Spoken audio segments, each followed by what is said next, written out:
For those of you who caught Arav's conversation in the previous clips or the last podcast, if you caught that, something I want to say.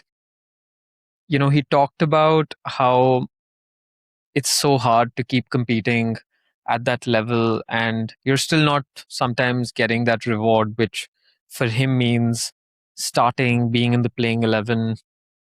He's in a team where there are five goalkeepers, and just being number three or number four is hard. And also reminded me of my college days where, there was a year where I was the second right back on the team, and I wasn't the first one. The first one is the one who gets the actual game time.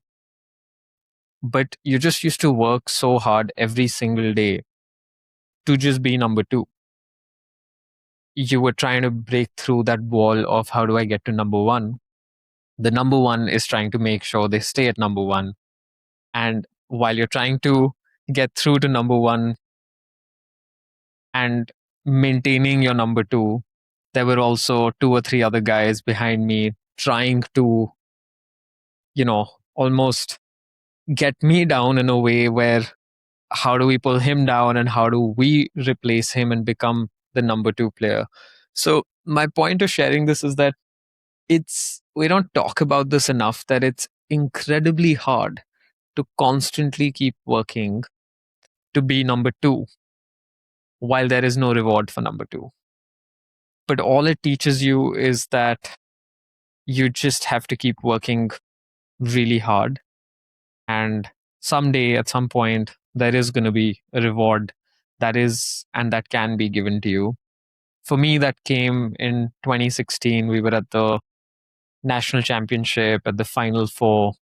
There was this award called Elite 90, which was whichever four teams made it to the nationals. Out of all the players, whoever had the highest GPA got that award, and sort of used to represent that it's the true essence of being a student athlete, where you can experience the sport at the pinnacle at that national level, at the same time being a very good academic student. And yeah, that night I remember I actually just teared up once we went back to the hotel room.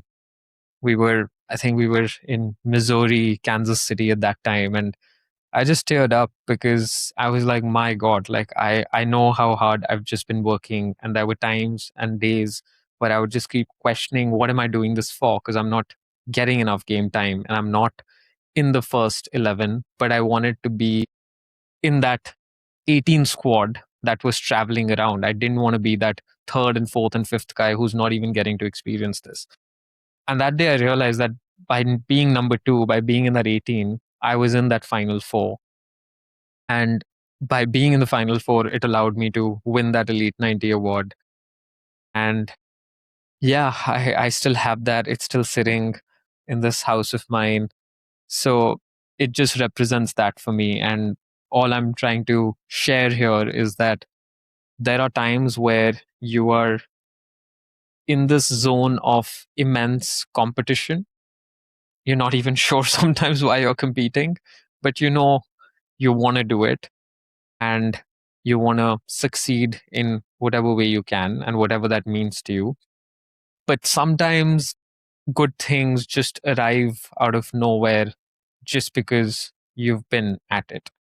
So, yeah, if you're in that zone, keep going because this really flows into all parts of life.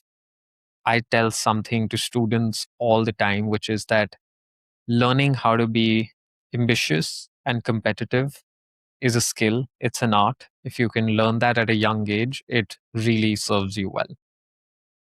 All the best. If you enjoyed this podcast, make sure you subscribe, like, and comment. You can find us on YouTube, Spotify, Apple Podcasts, and Instagram.